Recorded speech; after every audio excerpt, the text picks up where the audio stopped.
relentless, don't wanna test us. We ball hard. Welcome to the Relentless Podcast. I'm Darnell Haney, head coach at the great Jacksonville University, home of the Relentless women's basketball program. I'm joined by the OG Kenny Brooks, head coach at Virginia Tech, Terrell Robinson, head coach at the North Carolina A&T University. My brother Ron Hughey, head coach at the University of Houston. And today we're joined by another triple OG in the game, fourth season at Georgetown, Big East semifinal in 2019, seasoned vet who's seen it all at all levels, Mr. Coach Jimmy Howard. How we doing, fellas? What's up, fellas? What's going on?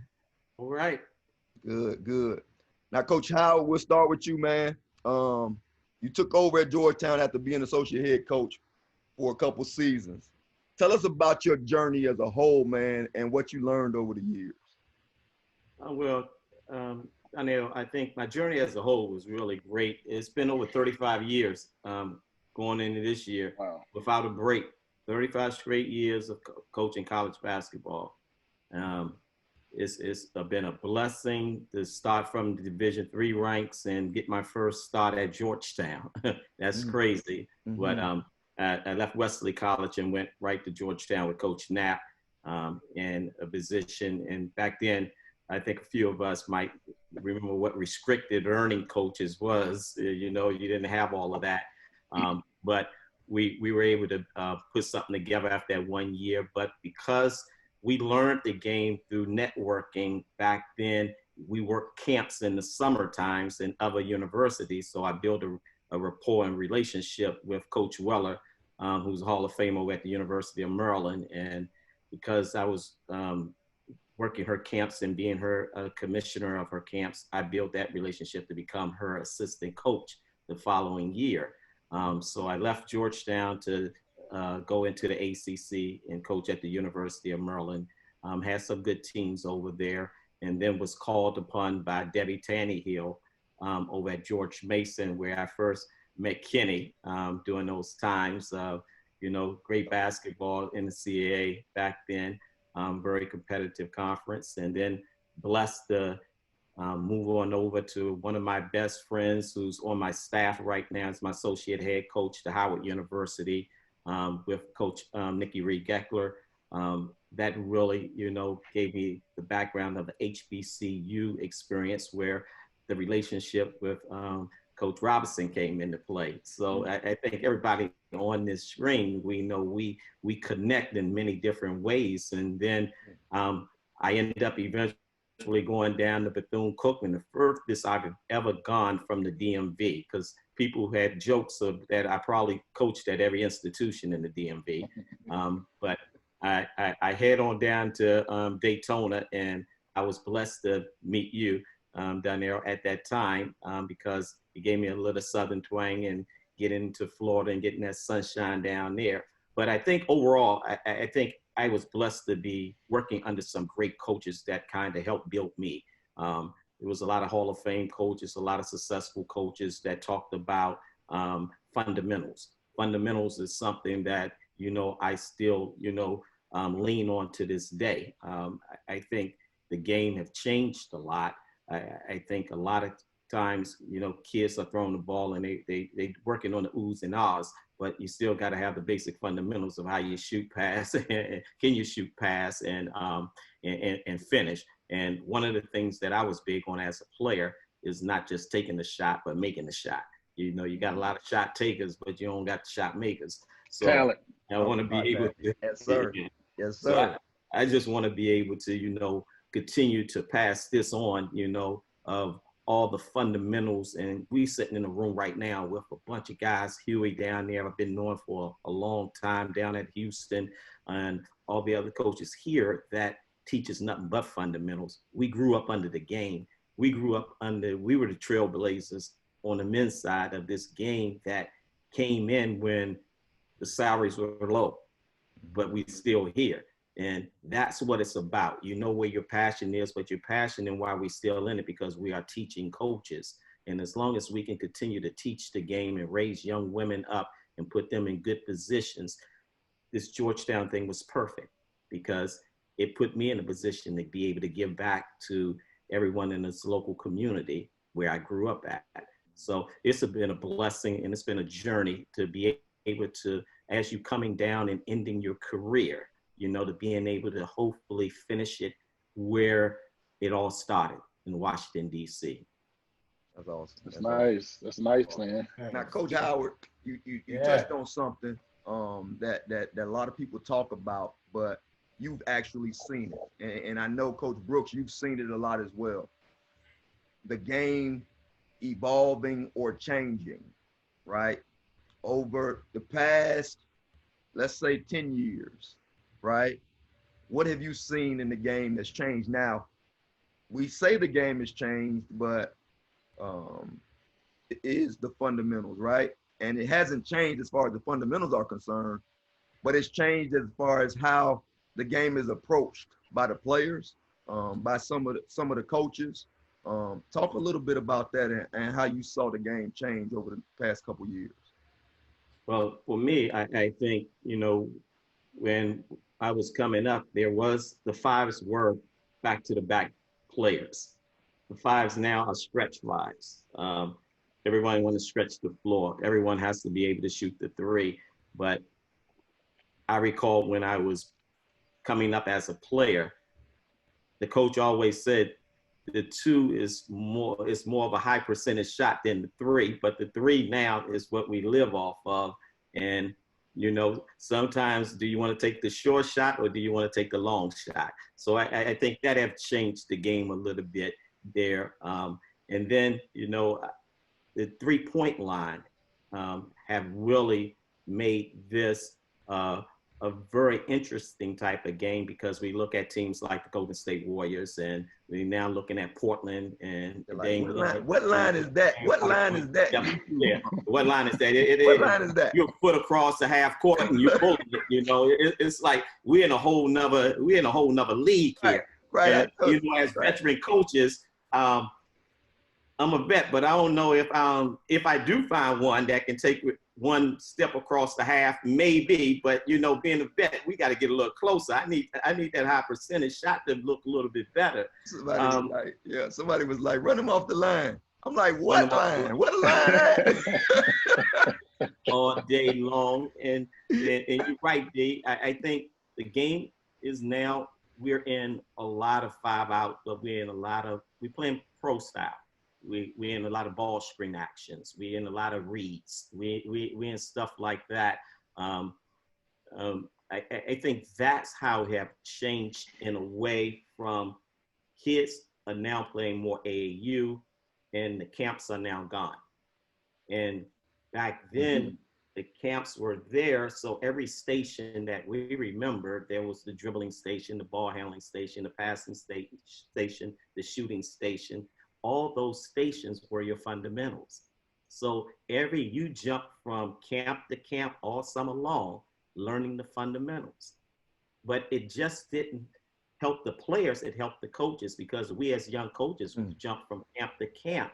And that's how we met and we built relationships and we learned the game. And when we're learning the game, we were able to go out there with a tablet or something, a napkin, and draw up a play. We learned how to coach before we became coaches. We learned how to teach before we became coaches. So now it have taken that away. So the growth of the younger coaches, the growth of the players have changed, in my opinion. Got you. Coach Brooks, touch on that a little bit, the evolution. Let me touch on Coach Howard first. All right. Go ahead. Obviously, man, he's been able to touch each and every one of us in a special way. But let me tell you what he did for me, man. I switched over from the men's side to the women's side. All right. So when I walked in over on the women's side, I knew no one. No one knew me. All of a sudden, I got one of the more prestigious jobs in the country. So there was a lot of people looking at me side-eyed. You know, they didn't really, how'd you get this job? Why are you over here? I've been doing this. This man right here was a gentleman. You know, took me under his wing, welcomed me in, you know, showed me some of the ropes, talked to me. As he mentioned before, he worked for one of my best friends in the business, and Debbie Tannehill, you know, at George Mason. bitter rivalry. I mean, George Mason, James Madison, 2 hours apart, hour and a half apart. We used to go at it. They had a kid named Jen Derevjanik. I mean, girl was cold, could go. All right, they would whoop us. This is my first year as a head coach. I started five freshmen. They beat us one time at the JMU Convocation Center. And I remember walking, and I did my press conference. And when I was walking back, he pulled me to the side. And you ever know sometimes when you have those long lasting memories, or you know where you were when this happened or whatever. This man pulled me to the side after they had just whooped our butt. He said, "You gonna be all right." He said, "You gonna be all right." He said, "Right now, that's all you guys are doing. You're playing high school defense."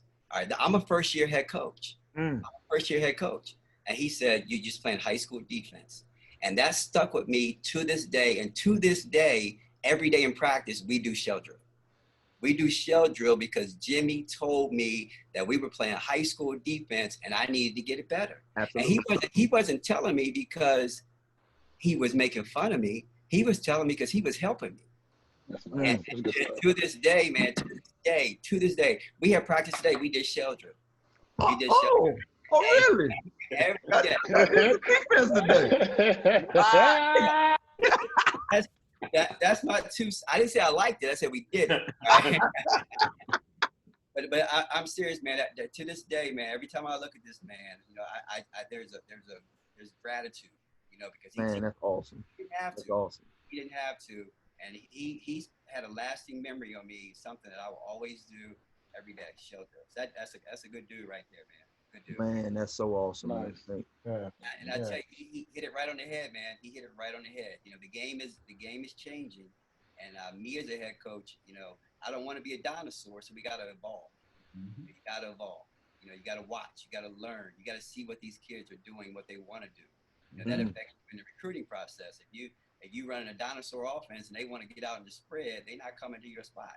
Yeah, it is. So you got to evolve and you got to watch. But it is. We all grew up in the days of 5-star camp. You say 5-star camp to our kids, they don't know what you're talking about. Yeah, they want what? I'm a 5-star. I'm not a 4-star. What? You know, they think it's their ranking. And you know what it is? It's like it is, man. 5-star camp. It was a grind. It was 8 days outside in the sun, and you better not complain because you got a hooper. Right. But I do believe, man, like you have to evolve. The game has changed. You have to understand your kids. You have to understand what makes them tick, how they like to play, how they want to play, and you know we've been doing 5 out for a long time. You know, we've been doing it for a long time. Some out of necessity, some out of the fact that I'm just a fan of the game. I like to watch the Golden State Warriors.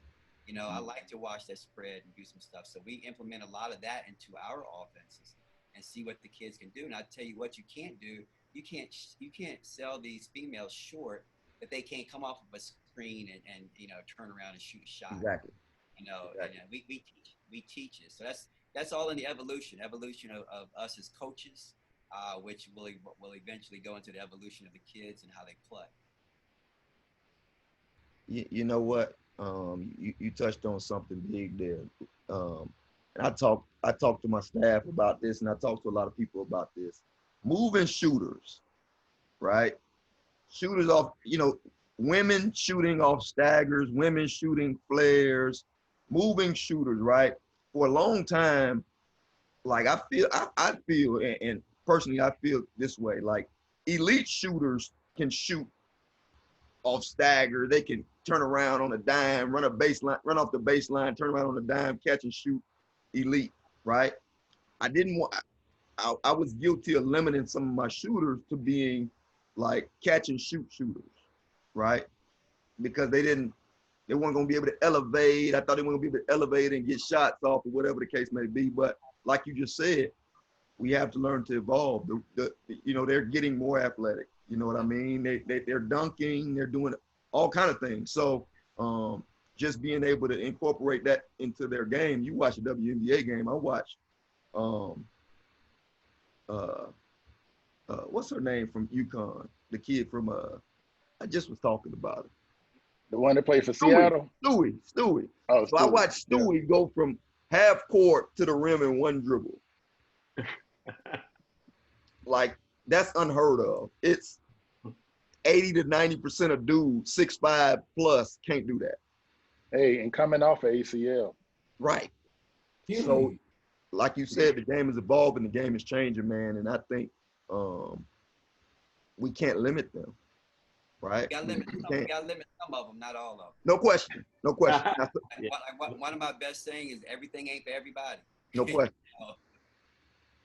You're right. You're right. So T-Rob, last What's episode, up?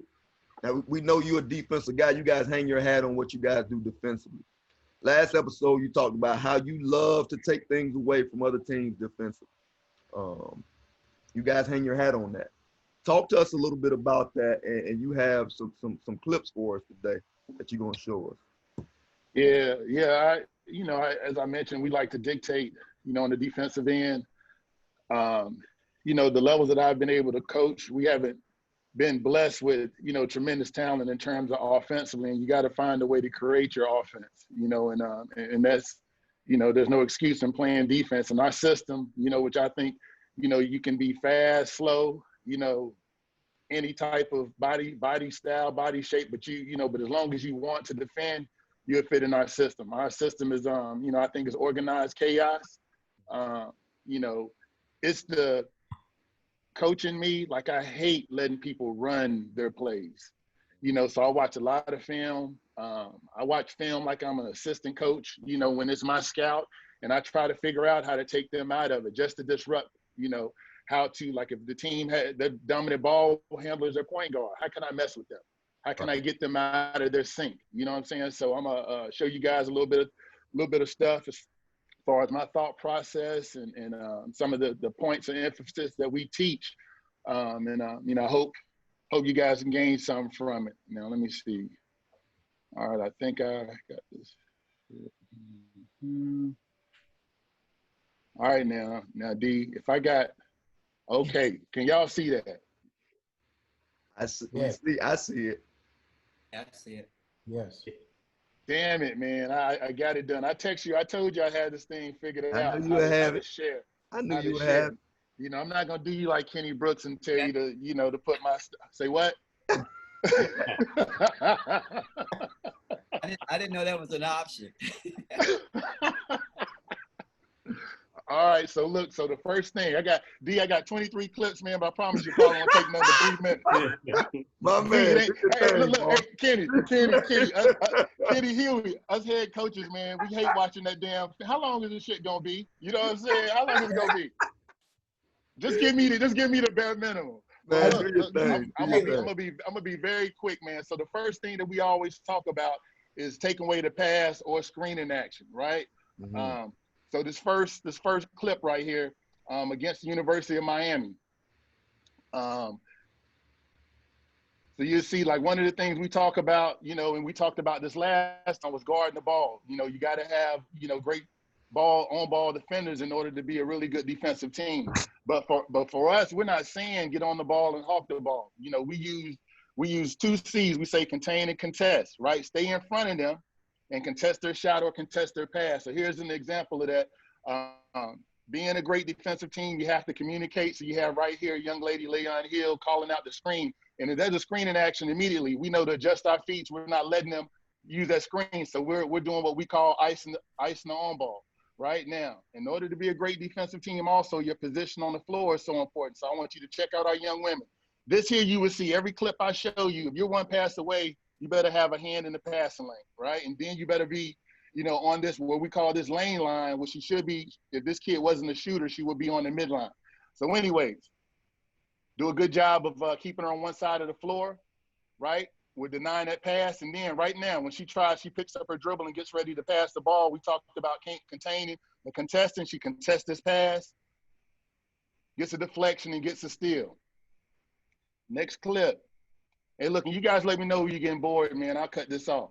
All right, so now, we're in what we call our 40 defense, right? When we guard full court, we always ask the person off the ball to get under the ball to be prepared for if this person goes downhill to step up and force them to pass it. You'll see everybody off the ball, everybody that's not on the ball is paying attention to it. This kid right here should be on the midline. This kid should be what we call a gap two, our gap two, where you're in the gap and you're guarding two people, the person guarding the ball and your person. Right, so right now she's under the ball. She's keeping her eye on her man. Now this kid is not the primary ball handler. These are the things that we talk about in our scout. This is not the primary ball handler. We know who the primary ball handler is, and we take the pass away. Now she goes away. Now we got someone that's not used to running the sets in practice, not used to the calling the plays, now handling the ball. And y'all know how it is. Y'all sit in practice, you have kids that get antsy, and they pick their dribble up, and then another turnover is forced. Right here, something simple. Again, another scout. We understand that North Carolina, Greensboro, they run this rub screen with their post to try to get them open. So we tell our kids to get skinny, jam up, and just straight deny that pass. And it's so crazy how simple it seems, but so many kids don't do this. Deny the pass, jam up, be physical. Put the pressure on the officials to make the call. And right there forces the turnover. All right, now dribble handoffs. We talk about blowing them up or slowing them up, right? So right here against the University of South Carolina, I think this was 2 years ago in the NCAA tournament, we have a guard to guard, and we do a lot of 3-on-3 breakdowns with this, a guard to guard dribble handoff, and I'm gonna freeze this. This young lady right here knows, blow it up. Do not allow it to happen. And my man Hughey, we talked about forcing backdoor cuts, right? The only way they're going to beat us if they make a play and go backdoor. Yep. And then this young lady right here guarding the ball, we talk about getting your toes, 10 toes to the sideline. And if she does get it, we're forcing her away from the basket, which helps us in terms of stopping them from running their offense. So we'll talk about blowing it up or slowing it up. Right here, we were able to get a steal. And then right here at the end of the game against North Carolina, Greensboro, same situation. Try to do a dribble handoff, great scouting. And I want to rewind this. And, you know, these are seniors. They've been doing this for a while. Watch how we start to adjust our feet. We know the set. Right now, this young lady's adjusting her feet because she knows what? She has to jump, toes to the sideline. And this young lady here knows she's ready to blow it up. End up blowing it up, getting a deflection, big steal. Right here against the University of Georgia. Now you'll watch how every time we're one pass away, we're in those passing lanes, on the line, up the line, on the line, up the line, making sure that if they do catch the ball, they catch it outside their range. Denying on the ball. Now right here, dribble handoff. Right now, this is our opportunity to take care of this set. Young lady blows it up. My post player was ready to jump switch. Now the play is dead. Now our job is easy. Dead. Absolutely. All right, now just some things we do our full court press. We love to double the ball handler from our inbounder. Now right here, our inbounder knows to always try to make them pass that ball to the corner so we can cut off the floor. What side? And I have fun with this. When I have experienced kids, I'll call and tell them when to go jump. Right, and then I help, again, our kids are loaded up, you know, to the midline in great position. So a lot of times we'll do this. You see where the score is. We don't want them to milk the clock. We want to try to speed the game up so we can get some more possessions. And then we don't give up on it. If we call that trap, we're in that trap the entire time. So where you have a team that's up by 15, 16 points trying to set up their offense and be passive. And again, that's something that we observe as coaches during the game. We want to speed them up and not allow them to do that. Same situation right here. This young lady was great at this. I called her name, and one of the other reasons that I'll do this, and I've got burnt a lot by doing this. If the person taking the ball out is a post, and if they're a post who isn't comfortable dribbling, I'm doing that every possession that we're in our full court. Mm-hmm. Right, as they're starting to go down, and I got this when I was working for Pat Bibbs. We went and played Kentucky, and Matthew Mitchell did this. This young lady was she was the SEC Player of the Year, Victoria. I don't know if you guys remember her name. Dunlap. Yeah, she was such a great athlete. He just let her loose, right? So this young lady here goes, and I'm okay with them passing it here, even though I know that our people in the back are adjusting and shifting to the ball. You see this young lady shifting to the ball, but we're gonna surprise jump you. Ball's in the middle of the court, and we're still gonna stay in the trap. Same thing again. Now this time we're going to do it They're going to pass out of it. And like I said, watch our rotations. We're keeping our eyes on the ball. This young lady's on the midline. She's going to sprint, not to steal the ball, but to slow the ball up. You're going to see everybody else start to rotate and communicate and talk about who they got. Check it out. Boom. Now we've matched up. Everybody's, and look, again, check us out. We understand who the primary ball handler is. We're denying that pass. Look at the shot clock. Another switch, speeding them up. Turnover. Like, I would do this all the time if I know that the person that's taking that ball out is someone that can't handle the ball. Go, Lay, go, Lay. I send her. Our kids know we work on it, 3-on-3, 4-on-4, playing on that, you know, playing the ball as it's moving, our defense shifts. And this one right here was a situation where we did a great job of denying up top. This here is a post player that got the ball, and I send my runner to speed her up, and she ended up turning the ball over. So it's just making people who you know in practice aren't supposed to be running those sets and handling that ball do something. I think this may be the last thing, guys. I hope keeping the ball away from the primary ball handler. Again, going back to our time at South Carolina, we knew that Harrington was their primary ball handler, so we tried to deny them and make somebody else handle the ball. So right now, the All-American, Asia Wilson, we had her handling the ball, and you can see the level of comfort. And again, got to have someone that can defend and guard. Then right here, we force this switch, force her playing with that ball, and force a turnover. Same thing again. We were pressing, doing a good job of denying that ball handler. And I'm in practice, like I go crazy if we don't take advantage of this, if we allow people to catch the ball. Again, that forces another turnover. Right here against the University of Georgia, this young lady right here is very talented. Do a good job of denying her, force a non-ball handler to handle the ball, force a steal. Same thing in our full court. Like, our kids recognize that. And you can see right now, 22, she recognizes that it's a non-ball handler handling the ball, and we're okay with that. We're going to work that clock. Kid gets it out of her hands. You know how post players are, they panic. Yep. Weak side, this is the last thing, our weak side rotation. It's very important. You can't pressure the ball. You can't do the things that we're talking about, force backdoor cuts and not have great help. Right. So right here, we guard this set. Help on that screen. Good. Now I want to watch when this ball gets to Asia, and what we were doing against South Carolina, we talked about doubling their bigs when they caught it from wherever the ball came from. We wanted them to beat us from the three. So you see my point guard go in there, have her panicking a little bit, recover back. Now right here, when they recognize she has the ball, I want you to watch how our team shifts. Like, our help is on this midline, and when she puts this ball on the floor, you're going to see the backside help, and we always talk about baseline help is always the help. Come and attack the ball, and you're going to watch the rest of our young ladies shift to be ready to X out on these other passes. And they're in perfect position, to receive that steal and that turnover. That's elite. That's elite. Hey, I got a question, Rob. Yep. I watched on. I only had one more clip, man. This was it, man. Do your thing. Go ahead. I'm in my groove. Do your thing, though. Man. Don't do me like that, man. Don't do me like that. Last thing. Last clip. So right here, again, guarding their set, doing a good job, recognize where the ball is. Everybody's shifting, paying attention to the ball. Guarding their set, good, making it tough. Now right here, when this screening action happens, we know that we got to really wall up and not allow dribble penetration. But it's important for our weak side to get to our help, which is the midline. So they get there, and this is stuff that we practice in 4-on-4. We already know whether or not this kid is a shooter or not. So if she was a shooter, our guard would go and pay attention to her. But because she's not a shooter, she just stays here and not allow her to have a straight line drive. What the kid does for South Carolina, you see she stutters a little bit, comes back the other way.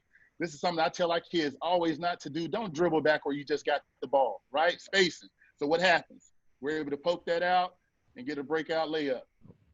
And okay, last one, D, I promise. This was it. Damn, my bad, man. All right, so same thing. This here is a two-man game, ISO. I'm going to freeze it right here. this kid here, we're on the lane line probably because this is a shooter, but everybody else is sitting on the midline. It is supposed to be this kid's help on this drive, right? But one of the things that we teach is attacking outside of the paint, because we're, with this game we just talked about it, you're playing against elite athletes, right? And attacking inside the paint, they're probably still going to be athletic enough and acrobatic enough to finish, right? So we want to make sure we attack outside the paint, quicker person to the ball attacked, and everybody else is sinking in and playing the next pass. Turnover. And all this stuff we do, like I said, 3-on-3, 4-on-4, that's it. Now I got to figure out how to get out of this. Dope. That's it. Dope. So, go ahead with your question now. Now I'm good. Thanks for letting me ask the question, boss. All right, so listen. Earlier in the clip, the ball was on another side of the floor, and I see you do this often, where you have a closed stance while you're on the midline, right?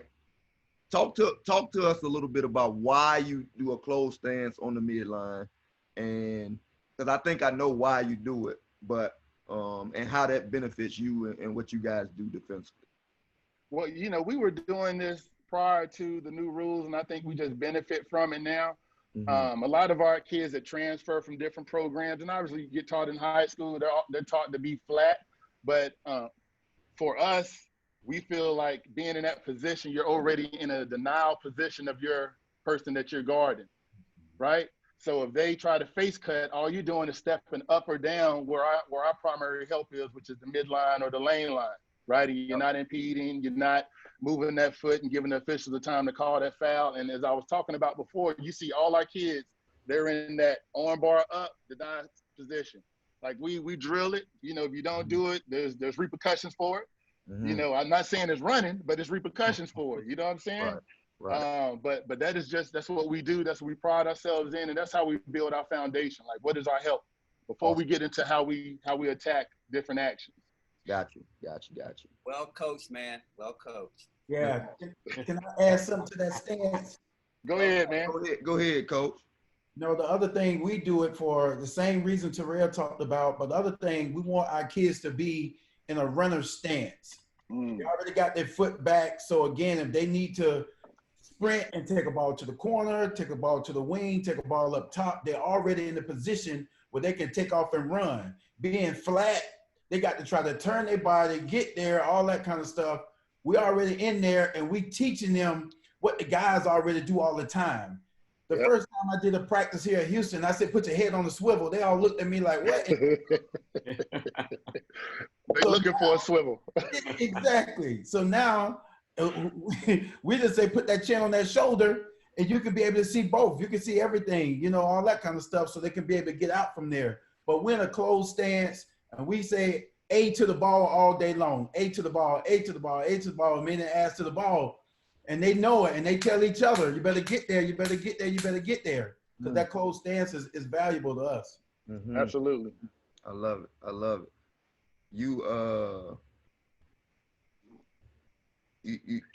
D, and like you said, I was deliberate about the teams that I show those clips, because it doesn't matter who we play against. We're able, our style is able to be enforced. Now, I'm not saying we make every wide open shot or every layup, but we take care of the ball, but we guard our asses off.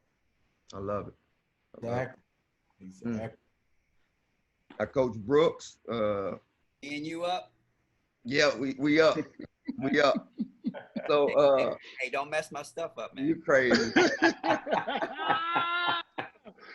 We talked about different ways you had to adjust when you had a 6'3" positionless kid in McGarity, and then now you have a 6'6" post player who is traditionally back to the basket. Am I right? Exactly. Right. So now I want you to show us some ways in which you incorporated McGarity, and then show how you incorporated Kitley later on and how you had to adjust. Okay. I tell you, man, I watched the clips earlier, and it's all about the evolution again. We talked about it. Jimmy talked about it earlier. We talked about it. And you kind of got to go with what you got. And my first couple years here, we were very undersized, especially in the league we were playing in. and we had to find a way to make people guard us. You know, we couldn't just play rock'em sock'em robots and try to go up against some of the best players in the country. We had to try to find a way to make them feel uncomfortable. And the more and more I got to working with McGarity, I found out, you know, she was a European kid, you know, had great footwork. As Shaq says, had great feet work. And you know, we utilized that. We utilized that, and we played to her strengths. And she actually became like a point center for us. You know, she brought the ball down the floor. You know, she would inbound the ball to my point guard. My point guard would throw it back to her. And, you know, she bring the ball down the court, initiate the offense. So what we're going to show you just a couple different ways: pro sets, keeping her in space, diving her in. We didn't want her to just bang with people. There she is with the ball. This little dive action that we got from the Washington Wizards, David Atkins, my man. We worked with him a little bit, and you saw her in the shot that she just took. That's a shot we work on, the little fadeaway. Same action right there, forcing you to look which way you're going to play. Are you going to switch? Now we got her running in space, and now she can establish position. Again, working her. She's not traditional post player. She's playing on the perimeter. You come out, 1, 2 dribbles, strong, boom. This is my center. You know, this is my center. Against Duke, bringing the ball, initiating the offense. You know, against their zone, boom, we find her, boom. Puts the ball on the floor, you know, and she can do it. Against NC State, again, moving her around. We don't want her sitting on the block plotting. Here, pulling out Kunane right around her, boom. You know, that's my center. That was my center. If you can pause it for a second, man. That was my center, you know, for, you know, 2 years. The things she can do. And one of the clips we didn't put on there is how she can shoot the 3-ball. You know, she really, really pulled you out. And that's why you saw people running at her, because she was capable of shooting a 3. So obviously, tremendous player for us, one of the best players in Virginia Tech history. She graduates, goes on to play professional, and now in comes Elizabeth Kitley, 6'6", traditional post player, who's eventually going to be she was the Rookie of the Year last year. So now I have to evolve. I can't play her the same way. You know, so again, a lot of individual work. Okay, where is she comfortable? Where can we get her spots? Where can we get her looking? And so you'll see her right now. She's out on the left wing.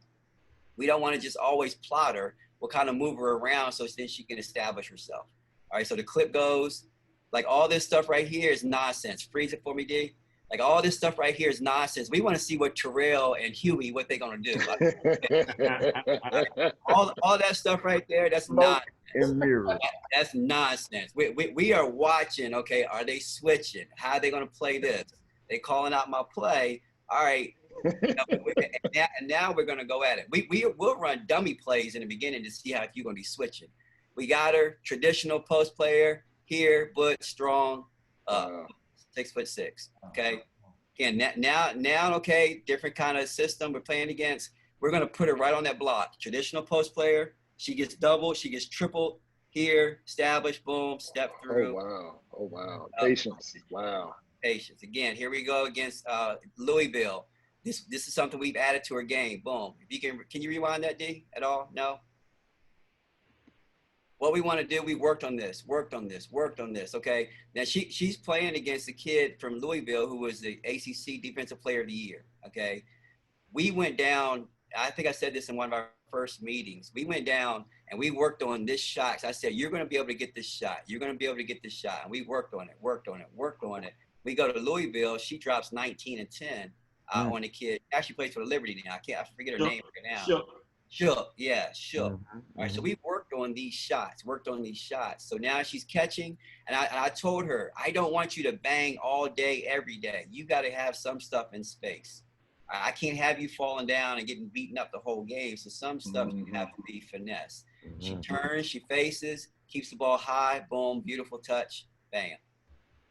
Here again, smoke and mirrors, moving them around. Got them around here. She establishes herself on the block. Here, step through, finish with the left. Going back to the Louisville game, boom, screening, keeping her on the block, establish position. She's hard to move. Here, beautiful touch, finish. So this is a kid who evolved, man, You know, she became the Rookie of the Year for us, but we had to evolve. I would have been dead if I had tried to play her like McGarity. I'd have been dead if I had tried to play McGarity like I did Kitley. But I learned the kids, learned to understand them, work with them. You know, I think Hughey and I talked about it earlier. I know her game better than she knows it. You know, I even tell them I invented your game, because we put stuff into their game where they're going to try to get stuff, and everything you see her doing out there, it's what we worked on. And like this summer, I've been like a kid in a candy store with that kid, because you know I got her taking 15-foot fadeaways now, you know, stepping through, doing those kind of moves. And so we're going to be able to evolve our offense even more, because she's not just traditional. She's more of a traditional post player, but she can step away and do some of the finesse as well. So those are the differences. You know, Kenny, we talk to our kids now, our young kids, about pace, man. Like the way that how patient that she plays and deliberate and sets the defense up. Like that was huge. There was a double team. I think one of the clips showed there was a double team. Right. And what do most freshmen do? That shit is in the stands or dribbling off their foot. Yeah. Like that is impressive, man. That's impressive.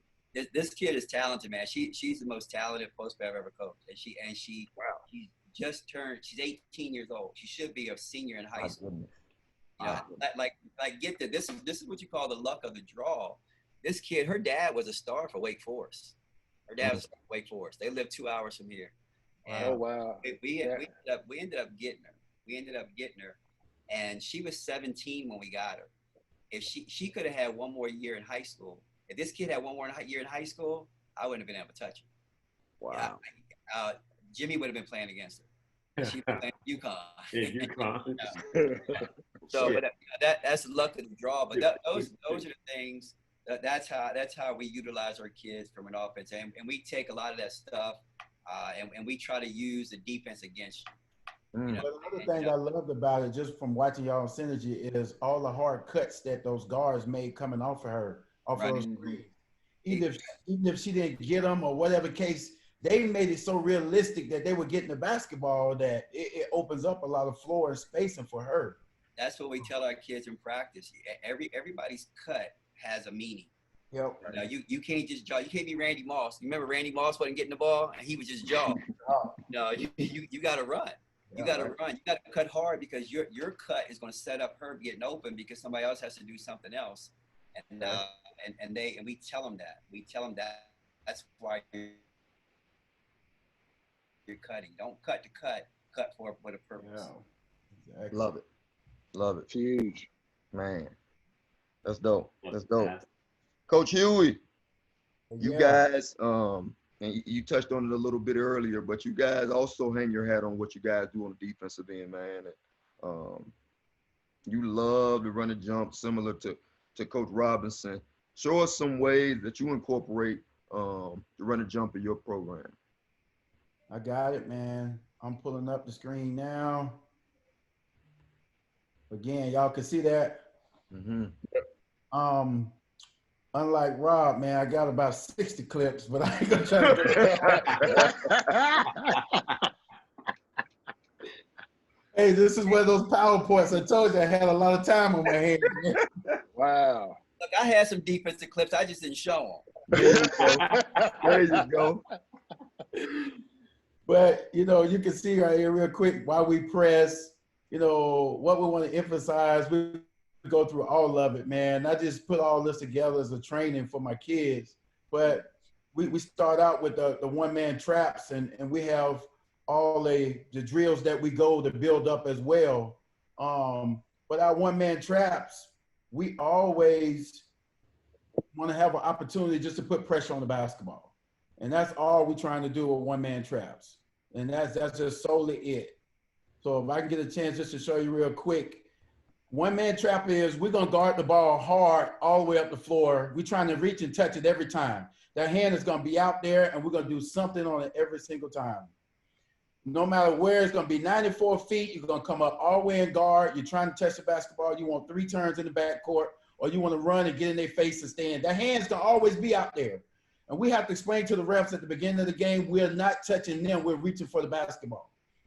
Every single time. So when people try to spread us out so we can't jump them and run down the floor, we're going to keep pressure on the ball. You're not going down there. We're going to be physical with you till you get some kind of error in your game. Wow. Every single time. And we call it one-man trap. And we go zigzag dribble to build us up. And they'll go for 4 minutes straight 4 minutes straight, turn it, and we turn and run on all of it. We don't zigzag, we don't slide, we turn and run. So you won't see them slide. They're gonna turn and run every time. Hand in, we're gonna cause problems on it every single time. So when people spread us out, that's what we go to. And again, like I said, we have a zigzag drill and stuff like that, but I won't get into all those things, you know, how we build it up. But we want to force everything low. We want you to catch the ball below the baseline every single time. And we always say, force it to the back shoulder catch and force it all low. Again, you're going to ride that shoulder. You're going to sit on it because I don't care if you catch it, but they just got to catch it below the free throw line like that. And we're going to force you to be able to make a pass that you don't want to make a pass against. That's against Texas Tech that we end up beating in overtime. But again, every single thing, Juju right here, forcing it, and again, coming back and getting it back across her face every single time. We're going to sit on that back shoulder, and we're going to force you to be doing things that you don't want to do. We're going to force you down every single time on every single catch. Get across your face and try to get those steals just like that. But the thing for us, you're going to sit on that back shoulder, and you're going to force that catch. Our 5 right here in the middle of the floor, everybody's involved. Every single person. So when we do it, everybody's guarding zigzag. Everybody's forcing all the time. And we're going to sit on that back shoulder, and we're going to force you to do some things that you don't want to do.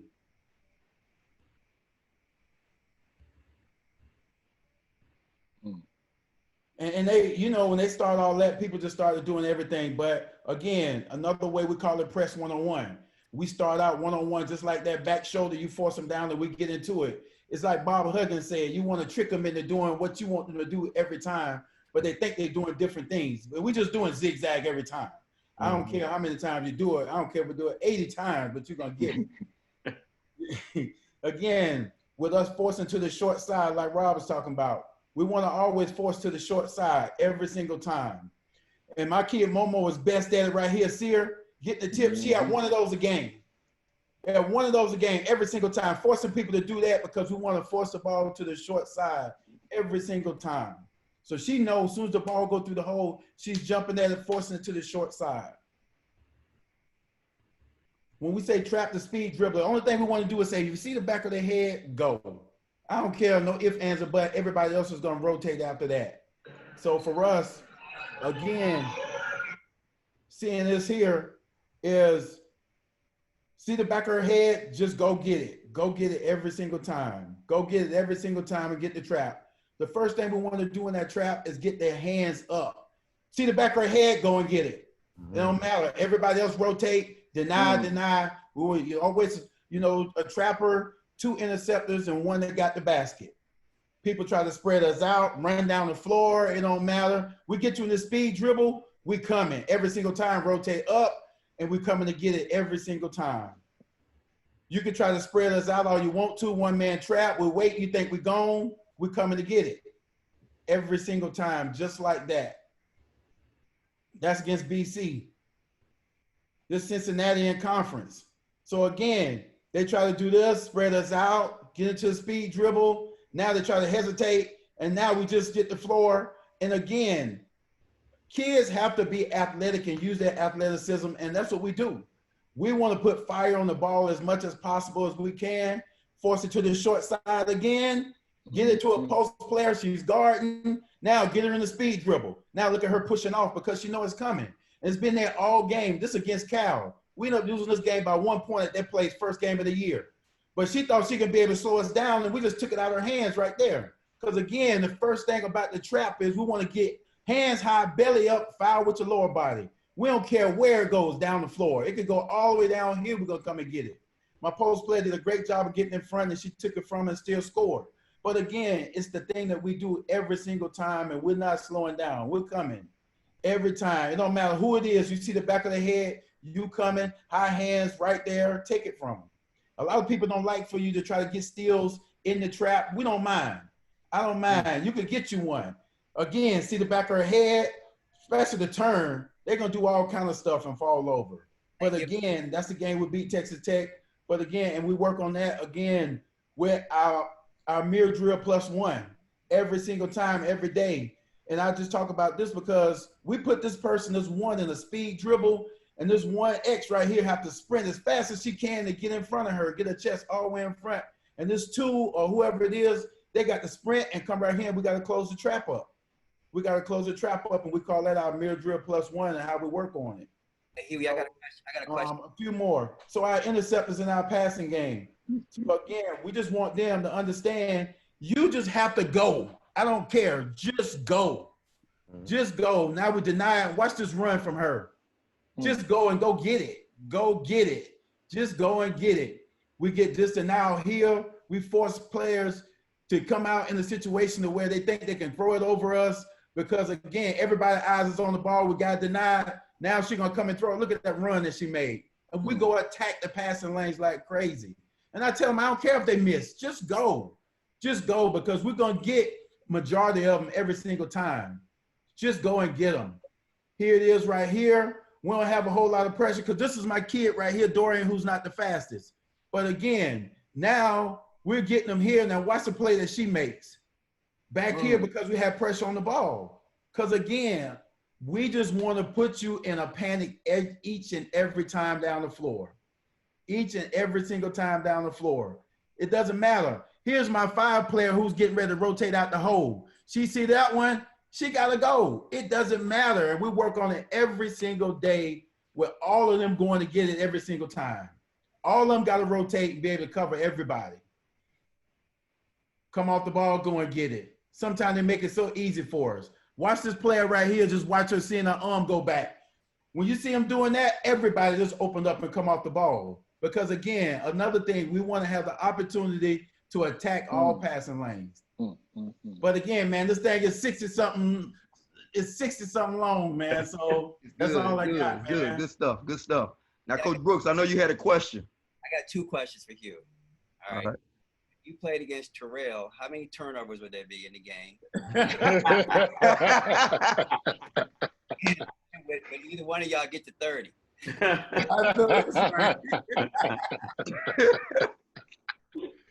Hey, Kenny, and that's why we ain't playing. We ain't gonna find out that. Yeah, man. I don't want to find out. God dang. No. Hey, that's that scheduling piece. That's that scheduling piece. Hey, but look though, Kenny and Hughey, like, listen to you. You guys are coaches, man. You can hear the passion. You can hear the competitiveness. Like that's awesome, man. Hughey, you had me pumped, man. I'm ready to go run a jump. I'm ready to go. Hey, Right? hey, when y'all talking, I'm taking notes. No question. Yeah, you're sweating. My tablet, I'm just like you. My legal pad is already filling up down here. No doubt. I'm taking notes, boy. Yeah, I was gonna run a trap just now. I want to go call my girls because I want to yell at them for turning the ball over the way y'all. The ball's going everywhere, man. And touch on a little bit, and you can touch on this too, Terrell, Coach Hughey. Touch on how that's like a build-up, right? Yeah. How you wear people down, and at the end of the game, you know, the ball is going everywhere.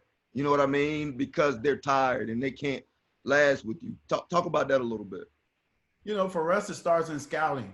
You know, we'll look at it and say, if a team average 65 possessions, 68 possessions, all that, and the first thing our kids say, well, 80 is the magic number. We're going to push them. So now they got to try to get to our number because we want to have 80 possessions. The second thing is we get in practice and we'll go everything 4-minute drills for us, because we want to go as fast as we can to be able to try to get it that way. So again, we don't give water breaks, but we put water all around the gym so they can be able to grab it when they want to. I don't care how much you drink. You miss your rep, you miss your rep. Just understand that game comes, you're going to miss your rep then too. There you go. Oh, hey. That's the thing. And we started, man, 1-on-1, 2-on-2, 3-on-3, 4-on-4. And the thing I got from Coach Sampson, because when I first got the job, I was drilling so much. And Coach Sampson said, well, damn, Hughey, when they going to play? Right. And so I was like, man, I need to do more playing. And so that's what we start doing now. Everything is playing. Now we're trying to be able to transfer it all. When we do our 2-on-2 sprint to the ball, we do it full court. Nothing is half court for us. Our shell drill, Kenny, is full court. So we go and coach take it out. We got 2 at each elbow and the other 2 on the other side of the elbows. And then we got those guards, let me say those defenders in their 1/3 and all that kind of stuff. And they got to bring the ball down the floor. Right. Then get into the shell. Hey, I got a question for both you guys too. I mean, obviously you got different philosophies and you guys put a lot of time, energy, and effort into perfecting your defense. You can't just do this by doing it for a couple minutes a day. Yeah. And Hughey, you talked about full court shell drill. How do you guys manage them in January, February, March? All right, because the reason I ask you that is because I have shooters. All right, so I'm very cognizant of their legs and how tired they are. So my practices, there's a lot of my practices where I can go through my offensive sets and we can still keep our rhythm offensively because we're more of a dominant offensive team. And we play a pack line defense, so we're gonna make you make mistakes and rebound the basketball. But with both of your systems, you got to practice it. You got to get after it. So what are you doing in January, February, and March? Are you still doing the same thing, getting after it, full practices? Well, to answer that question, brother, I ain't figured it out yet. I ain't gonna lie to you because both years, back-to-back years, we could have won 23, 24 games if we had more legs. Right. But we ended up winning 19 and 20, just because they wore down. They wore down. And so we started trying to give them 2 days off, ice baths and all that, but it was already done. It was already done for them trying to come out of that. And then so we started going to a little zone, 1-2-2, 3/4 court, that kind of stuff to help. But the kids were so used to getting up full court, running, jump, that they couldn't make the adjustment. They were like, man, we just got to do what we do, and that kind of stuff. But we're still trying to figure that part out. And so I talked to the staff, and they talked about giving days, an extra day off during the week, and we starting conference and that kind of stuff to be able to help us. But we're still trying to figure that part out, Kenny. And that, before you go, Coach Robinson, Hughey, those 19 and 20 wins you got those 19 and 20 wins because of what y'all do defensively. Yeah. You know what I mean? So you running into you in a catch-22, right?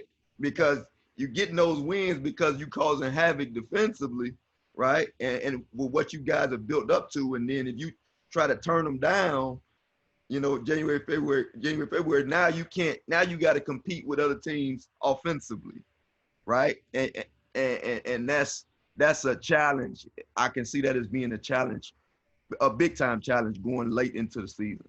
So I get it. I get it.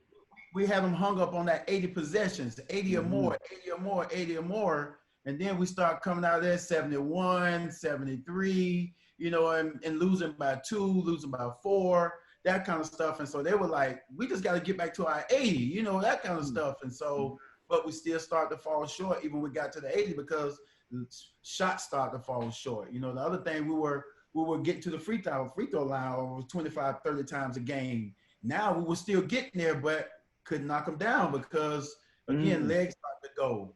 Yep. For us, it's the total opposite. Later in the season, we're more focused on offense. Like right now, we bring our kids in during the summer. We build on our foundations, our fundamentals, who we are. Defensively, it starts with our help. It starts with that on the line, up the line stuff. Like a scout for us is not a scout with 5 people out there. Our scout may be 3-on-3. We know they're getting their stuff, and we're focused on that, right? And really, the press or our man-to-man pickup is based on, like I talked about, if there's a dominant guard, what teams start to do, they start to have their point guard taking the ball out, and that excites me. That tells me, oh, they worried about us pressing. They worried about their point guard not getting the ball, right? So it becomes that cat and mouse, like Kenny talked about offensively, but for us defensively, it becomes a cat and mouse. Like if we're pressing, it's a situation where it's late in the game and we have to force turnovers, or it's a situation in the game where, where a team may be scoring on us in the half court, because a lot of the stuff we focus on is half court defense. Then we'll go ahead and pick up man and kind of speed them up or kind of, try to change the tempo of the game. You know what I'm saying? So when we're late in the season, it's more so offense. We work on defense so much early. and they understand who we are. And like I told you, when we talked about, dribble handoff, like we'll do 3-on-3 dribble handoff, and we'll talk about blowing them up. We'll talk about, toes to the sideline, and we'll do that. We do a lot of our full court stuff is 3-on-3, 4-on-4, right? And then, but once we get into the meat of the season is offense is adjusting to how people are going to guard us. So we don't really have that issue, Kenny, as far as legs. My only issue is, practicing so hard the day before games, because I feel like they always got to be game ready, man. Mm-hmm. I mean, I used to think that, Kenny. I used to think that. And then I just realized, shit, at the point of the season, when you're talking about later in the season, it's better to just save their bodies. And that day before practice is maybe a walkthrough, maybe a focus, maybe focus on more film than having practice, like those type of things. But we're never in a situation where, like what Hughey's talking about, that our press, our 80 possessions, I don't even want damn 80 possessions. I want to literally dictate how the game is played and how it goes. Like when we played you guys, Kenny, down at James Madison, we were praying that you guys didn't get hot, but shit, 4 minutes left in the game, they would jam you. We were able to do what we could to dictate the tempo, throw. What was your point guard 22? You got me on. You on mute. I can't hear you. Tariq Hislop. Can you hear me? Tariq. Like we would, man. We did a decent job early. Then she like, what, man? It's go time, and it was a wrap. But we don't want 80 possessions. We want to try to take the air out of the ball and kind of dictate the tempo. I'm gonna drop a little bit of knowledge like Jimmy did on me, and you can take it and hopefully you can keep it.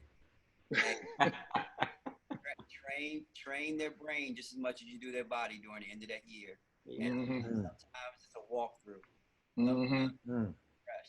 And the crazy thing for girls, man, they appreciate that. Oh, yeah, no question. I had to come to grips with that. Train their brain. Sometimes you can walk through. You can get as much out of that as you can a hard practice the day before game. Yeah. They come out fresh, good to go. Yeah, took me 4 years to realize that.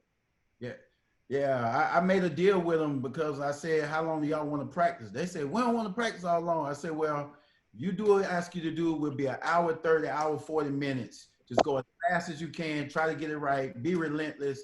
And that's what we've been doing ever since. Hour 30, hour 40. Damn. I can't do that. What'd you say? What'd you say, kid? I can't do that. What do you say, Kitty? That's still a long practice at the end of the year. Yeah. It gets to the point, especially when you get in the conference play, man, and you got to think like if we were in a regular year this year, right? They've been doing this, and you guys and we've been doing our stuff since June. So now we got July, August, September, October, November, December, January, February, March. That's 9 months on their bodies. You know what I mean? So like, they gonna be tired. I learned that in my year one. They were like, Coach, I ain't got no legs. So we run. I'm like, why we can't hit shots? I ain't got no legs, Coach. And they just told me straight up. So I kind of learned that early, and then I would see like this year we toned back, and we've had practices where sometimes it's 45 minutes because the men might have a game on Thursday and we might be 45 minutes where we get in, we shoot, we go over scout, right? And then it might be the first or the third day before scout or whatever the case may be. We might go 45 minutes and we go over their sets, we shoot.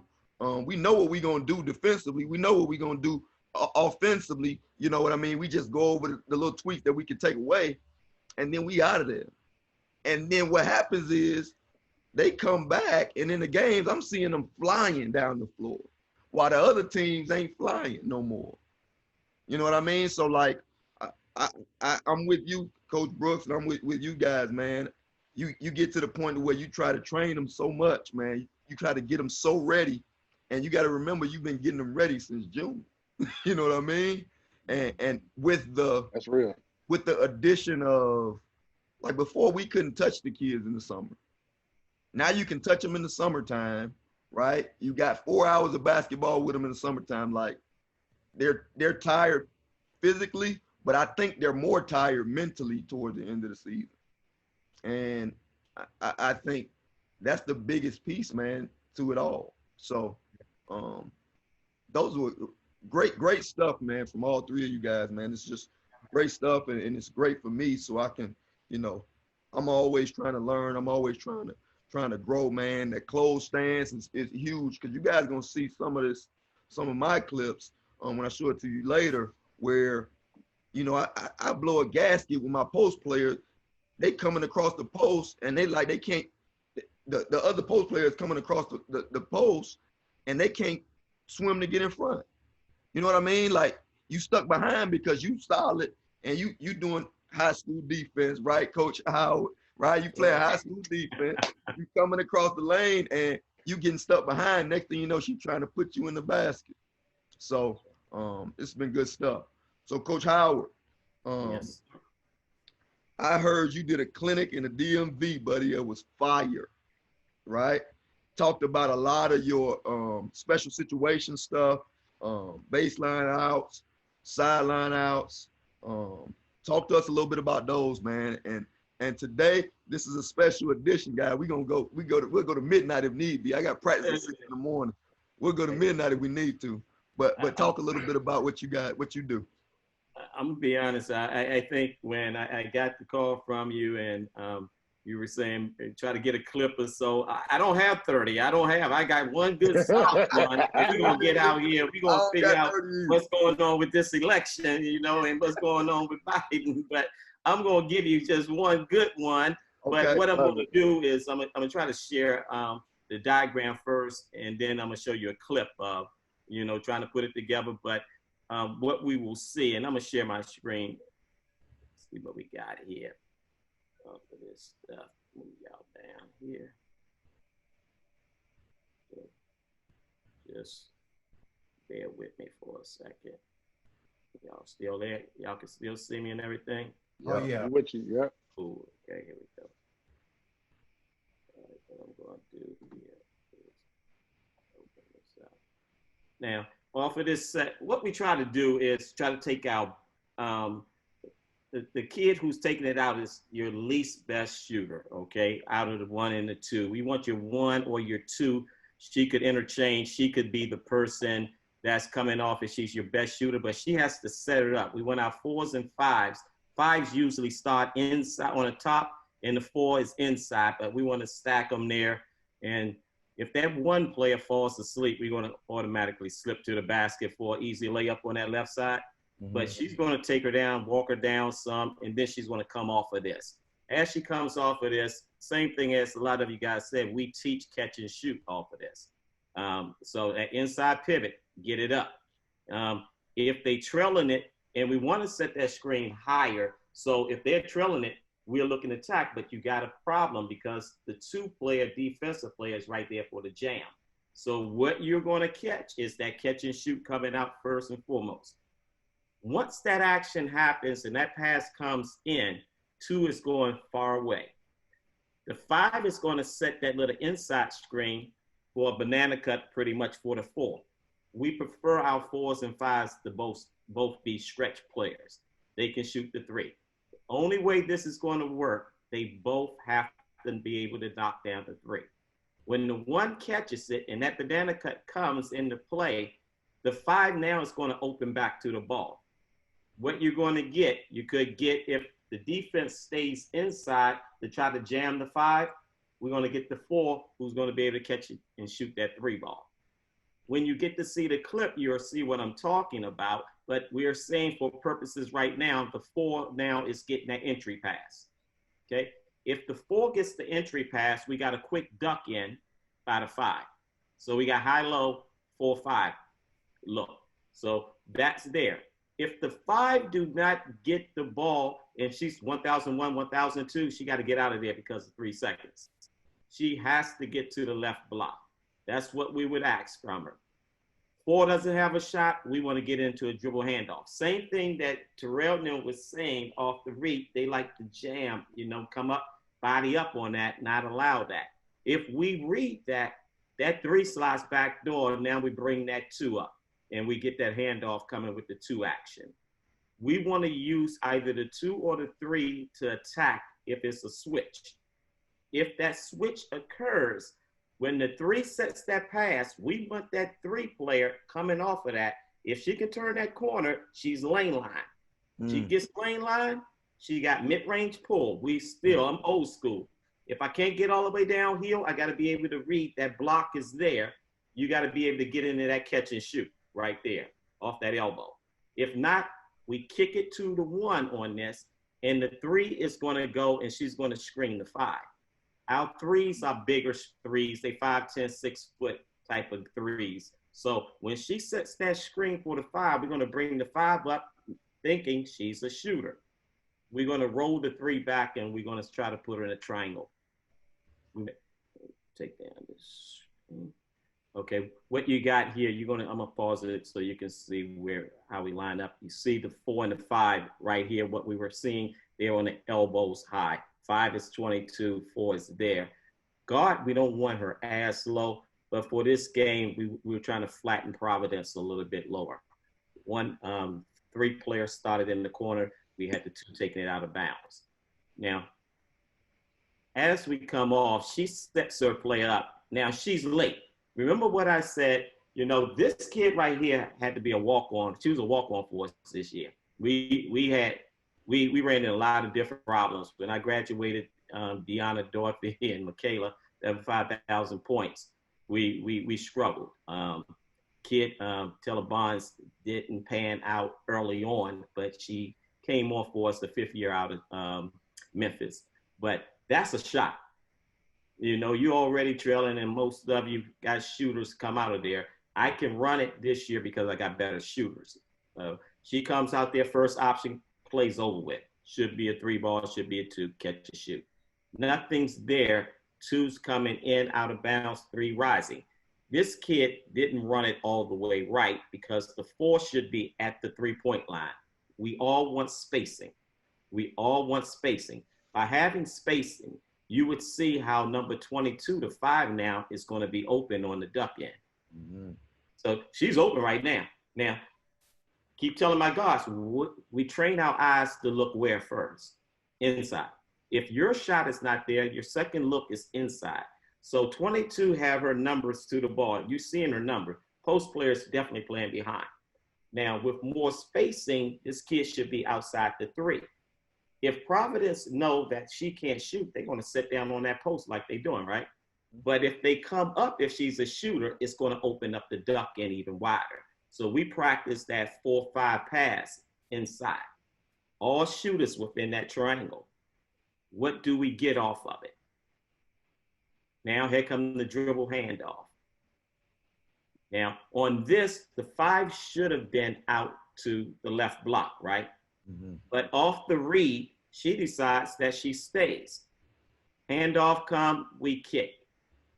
This kid would have been going and setting the screen for the 5, and we would have rolled the 3 back. But we couldn't post Brianna Jones. She wasn't a post-up type of kid. So the adjustment was 5 stays, she passes, she goes away. We screens away, bring the 2 behind the ball. But what we're looking to do is actually get the ball inside. Ball comes in. She made the pass too quick because I would have doubled it right now if I'm a defensive coach, But she gets it off, and she still gets the score out of it. And the spacing of what you saw in the clip was the way you should have run it. If you run it that way, you're going to space the floor with your shooters. You're going to put your post player who's in position, who can post up, like Kenny 6'6" kid would have killed. Kenny 4 player that stretches, that can knock down the 3. How do you play it? Because your first option is, if my point guard or my 2 guard is my best shooter in the catch and shoot, and I bring you off that high screen from 5-4, I got that first look. Now you as a coach got to say, okay, do I hedge out? I'm going to probably chase that butt. I'm probably going to use that person who's taking the ball out of bounds, who's on the ball, to be that help in that gap if she turns that corner.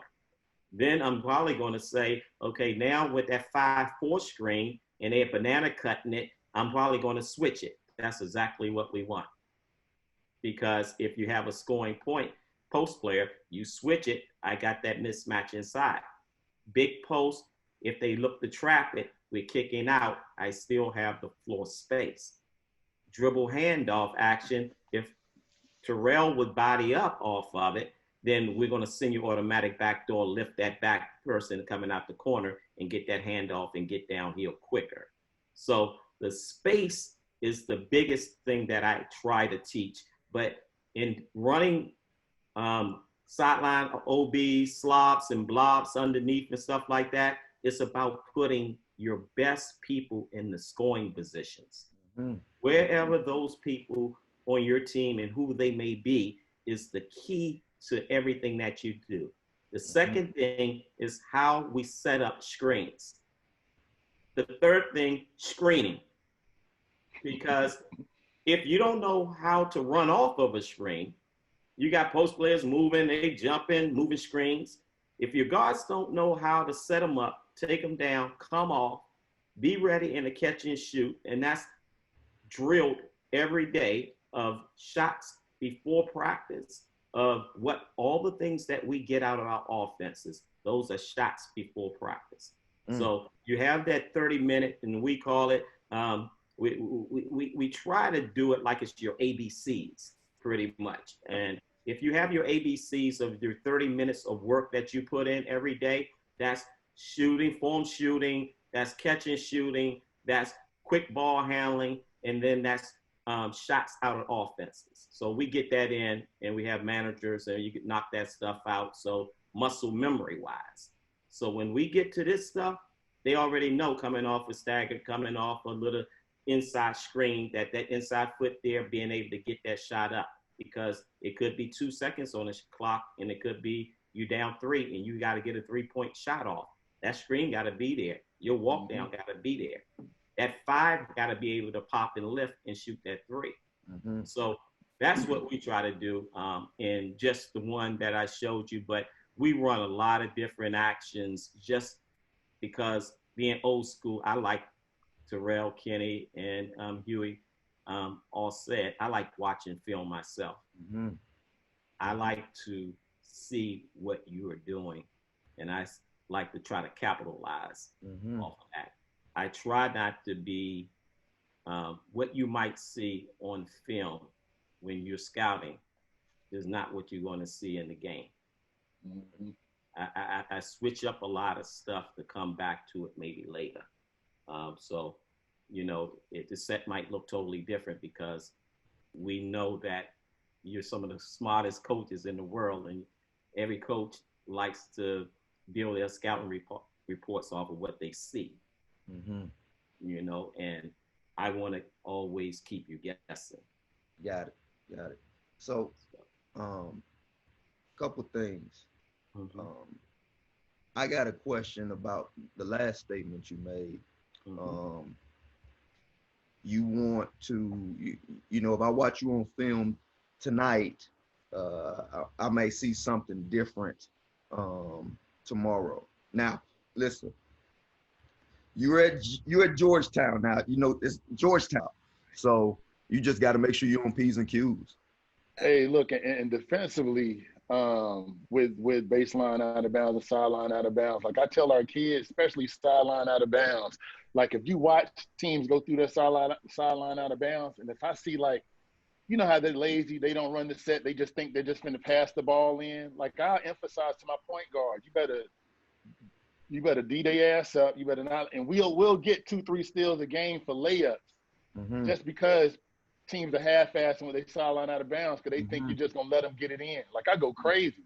Like, it's that serious to me. Don't just let them pass the ball in. No question. I'm with you on that. We try to do everything we can on that, but on the sets, on the inbound for us, I used to get frustrated with it, just trying to put stuff in, man. So I just start getting, you know, put my 2 and my 3 in the corners, put my 5 at the top of the key and put my best athlete in front of the rim, and I just threw it up to her. That's what I started doing every time, spraying people out, man. Man or zone, man and zone. Man and zone. I didn't care, man. Man, You go get it every time. you know, Hughey, you speak on that, and it's apparent, and I see this every day as I grow as a coach, and I learn the ins and outs of this business. I think the quote that says simplicity is the most sophisticated, right? We try to do all this stuff, and at the end of the day, Terrell, all you need to do is make sure you got your hand in that passing lane. Yeah. You know what I mean? Hughey, all you need to do is you need to make sure you got your ass to the ball, right? And we talk about it being, you think you got all these analytics and all these people talking about all this stuff, and it's simple, right? And that's how they're gonna understand it. You look at a cell phone, at the iPhone, it's simple. That's why it's selling like crazy, right? Because it's simple. Like you try to load that, and I was guilty of this. You try to load their heads up with so much stuff, man, and they got class, they got study hall, they got boyfriend, girlfriend, all this stuff going on in their head, stuff going on at home, and you bring it. That's why I asked about it, Coach Howard. Like, we bringing another offense in, huh? Right?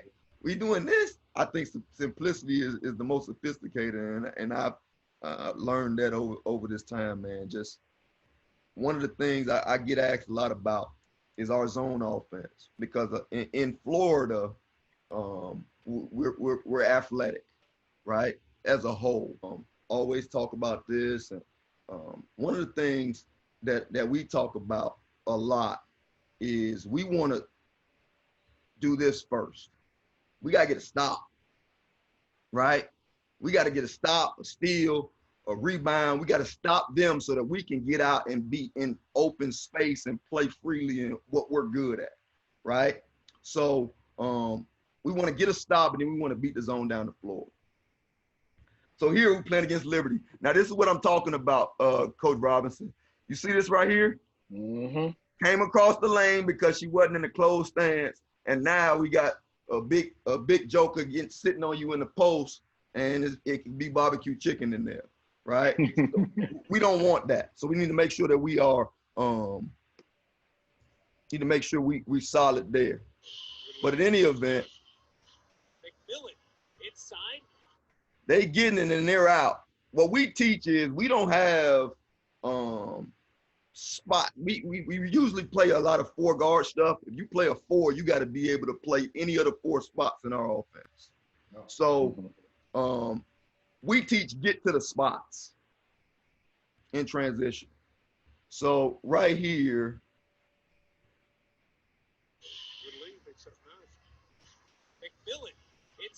if you watch, they're out, right?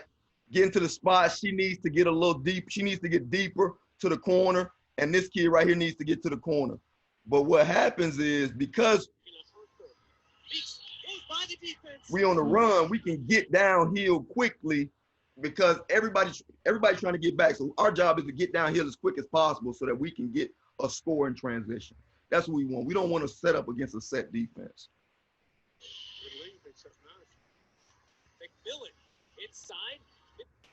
All right, this is another one. Same team, we're playing against Liberty.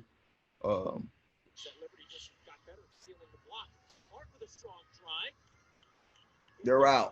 Same thing, we're sprinting the spots. We're making sure we find people.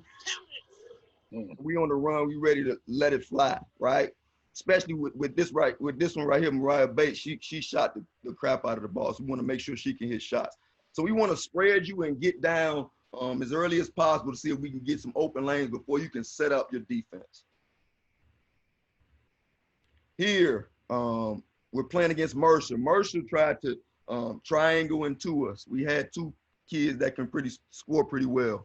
And it got later in the game, and you were talking about having legs, and this was around December, right? We played them.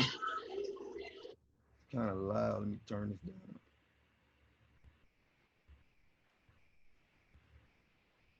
But our 5, she's taught to run the lane, and you got to be able to finish in transition. Like, it's like we talk about shooting out of a cannon and making sure that you running the floor all the time, and we work on that. We time it. So like we get to the spots in those times. We'll circle up and we sprinting and we get into those 4 spots. In our league, you got to be able to guard at 4 positions.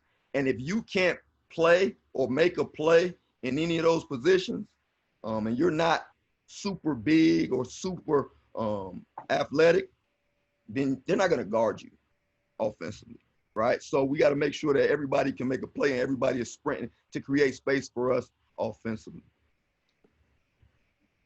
All right, the second thing we want to do is we want to try to have as many playmakers, shooters, and rebounders on the floor as possible versus the zone, right?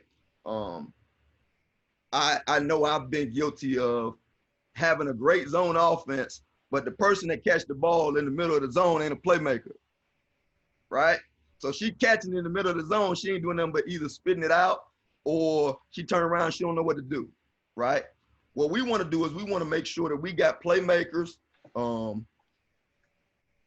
in sweet spots and shooters locked and loaded. We're going to shoot it. If you playing zone against us, we're going to get the ball to playmakers in sweet spots and let them make plays or get it to shooters and let them let it fly. And then we got our rebounders that go get the ball, right? I feel like zone offensively, we don't want to be sitting in a battle where we're passing the ball, trying to figure out what play we're running, shot clock going down, and we don't have anything. So we're looking to find playmakers in sweet spot, like I talked about, and be prepared to shoot the basketball. This is North Alabama. They couldn't guard us in open space. So what we do is, especially in our league, man, we can put different people. She's a 5'10" guard. This right here is a 5'10" guard. This is my shooter, and then my point guard. And I like this. This was our leading scorer, and we wanted to make sure that we didn't have her in a spot where they knew where she was. So we moved her around a lot in our zone offense just to keep them guessing. So they knew that she was popping out, right? So because she pops out, it just opened up everything for another playmaker that catches in the middle of the zone. And then my rebounder finisher is down here. She gets it. And one of the things that we incorporated a lot more this year is we shot, man. We knew teams were going to sit in the paint on us, and we knew that we were going to have to make shots against teams, and we shot. So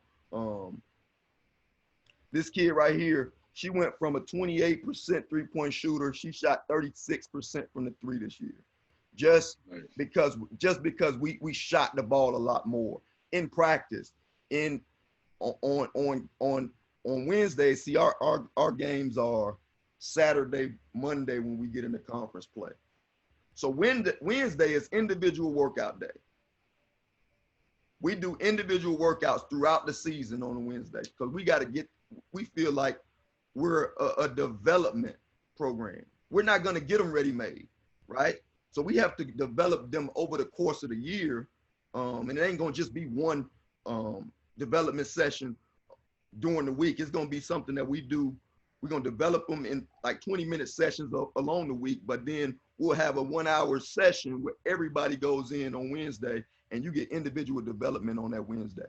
And then we'll do scout Thursday and Friday and get ready to go into the game. Because I think at the end of the day, man, like they got to get better. And how do you get them better if you're not developing them and implementing that system in there? So Wednesdays is a big day for us as far as skill development once we get into conference play. Another situation. So Kennesaw would run boxing one, 3-2 zone, 2-3 zone. And, at times you just say, forget it, we're going to run some man offense, right? Let's see if we can get some of our playmakers the ball in some space. So here, we run some of our man stuff. I get my shooter coming off a flare screen, and she goes into a pull-up. And that's something we work on daily. Like, we work on that shot daily. How we going to get it? How we going to come off that screen? How do we get downhill? Shooting a pull-up, being able to get all the way to the rim versus contact, and then catch and shoot shots is very important to us.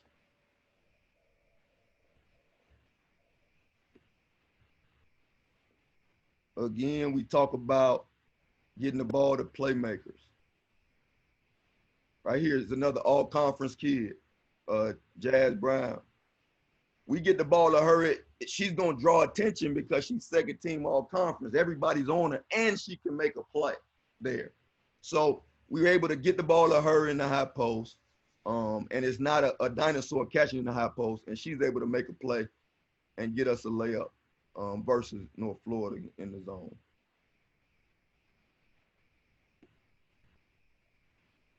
Here, so this game we played at Texas A&M, and we kind of spread Texas A&M out.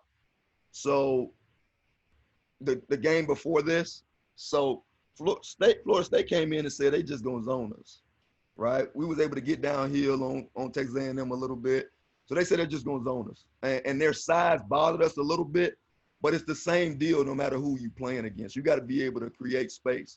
One of the things that we talk about against the zone a lot is pulling people away from their areas and throwing it back to their area, right? So we do this in just in our zone offense, period.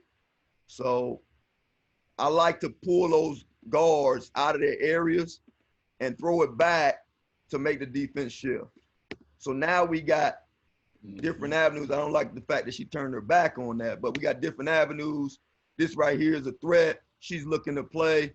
And now we catch it. This kid right here is gonna be special. She's a freshman, post player 4. She can pass, dribble, and shoot the 3. Man, she's gonna be a special player for us. But one of her best attributes is she can pass and she can make plays in the high post at a good size. So great pass to her on a high-low, and we get a layup. And then one of the biggest things we do, man, in our conference and just periods, we're going to pound the glass, right? We're going to go to the glass. We're not trying to get back. We're going to go to the glass every time. I'm sending 4. I'm sending 3. We're going to get another shot, right? And one of the things that we talk about all the time is in recruiting, I don't want to recruit area rebounders. I want to recruit out of area rebounders, people that go get the ball, right? So when we go out recruiting, I'm asking my coaches, is that kid gonna go get a ball if it's going out of bounds? If it's on one side of the rim, is she gonna go get it on the other side? So we want people that actually pursue it, and we practice pursuing the ball.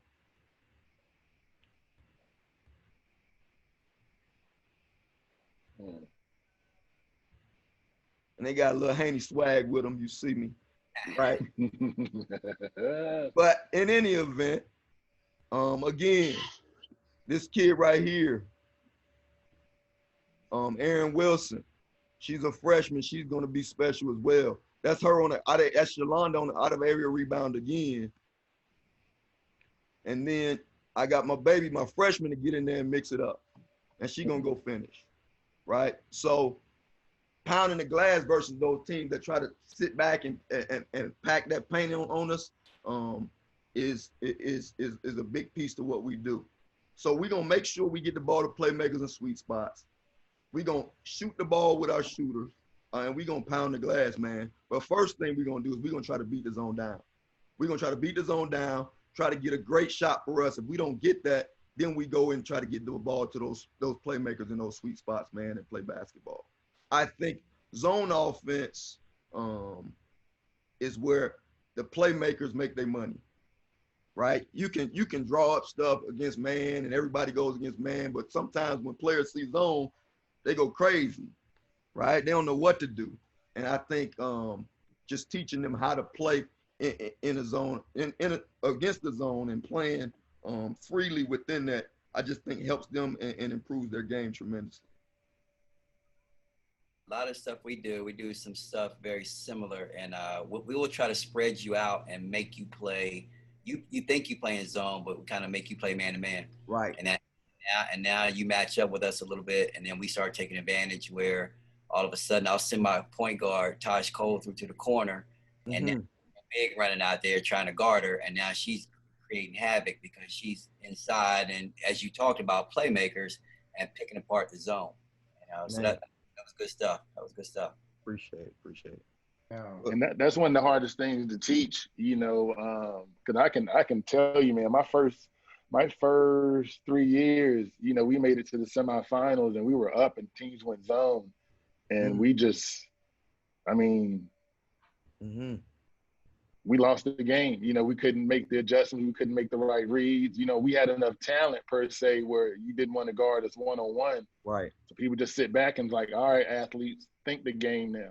And we couldn't. We turn the ball over, make bad shots, you know, and obviously that falls back on me from preparation.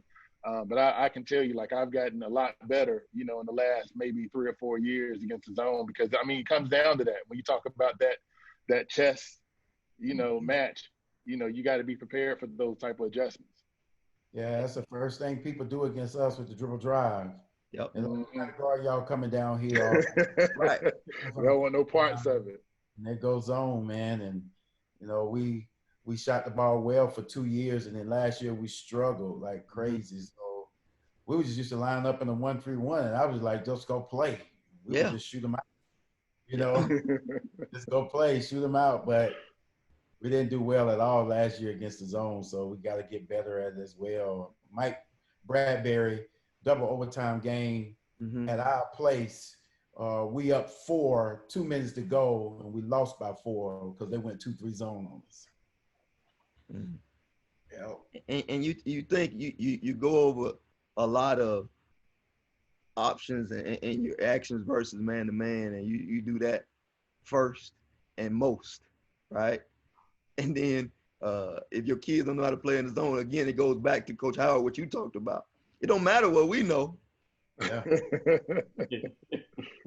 You know what I mean? Like, it don't matter what we know. It's about what they can execute and what they know, right? What have we taught them?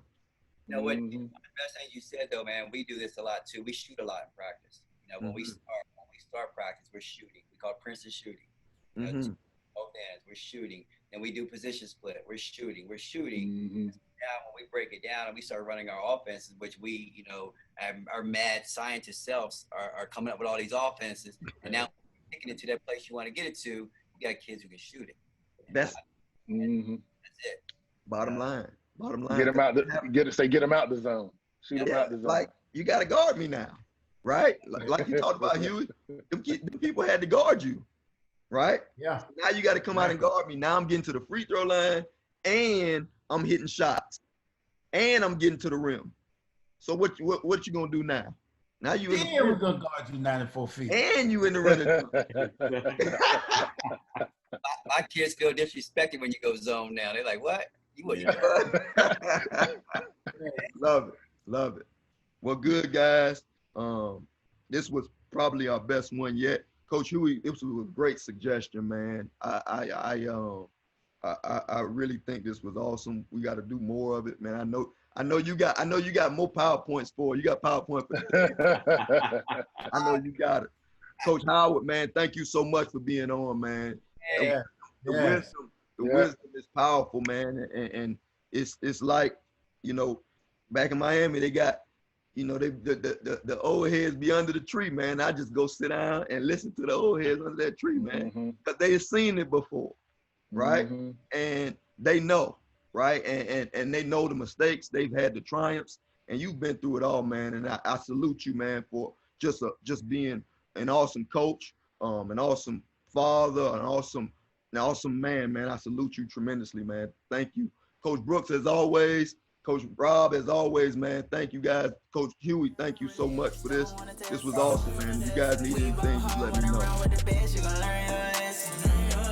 spread this message. We come first, ain't never can't let. When you hear Jay, you better step on that